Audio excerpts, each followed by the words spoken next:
far, COP27 has been the COP of many firsts in terms of putting loss and damage on the agenda, establishing the first children and youth pavilion, and many more. So tell us about the progress that has so far been achieved.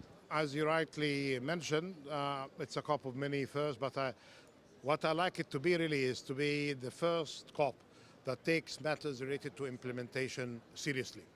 It's great, of course, to have the first pavilion dedicated to youth. And through that pavilion, we called for more involvement of youth beyond just being in a pavilion, but could be more represented in delegations. The other first you mentioned is the loss and damage. This is going to be a breakthrough, I hope, if it comes with timeline, with adequate funding. Are we getting close to that? I think in this very room, when we are close to the end of the marathon here, we'll know more about the substance and the outcomes from the negotiations.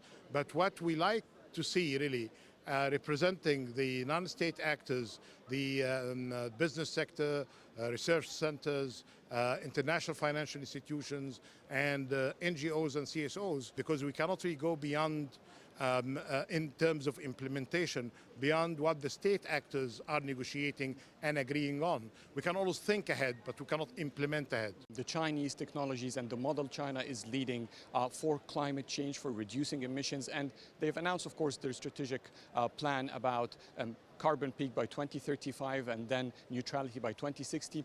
What other projects in China you would like to highlight in COP? I think when it comes to strategies, long-term planning, and implementing them, there is a very credible track record by China and the Chinese, especially since the big reforms in 1979 until now, and the modernization of the economy and the society. In 2017, when the figure of ending extreme poverty within 3 years was announced, despite the challenges, they announced it and they managed to deliver it. This strategy of China on climate and development are complementary, and actually they are integrated in the way that the finances and the means of implementation within China and beyond are going to be applied. So I'm very optimistic.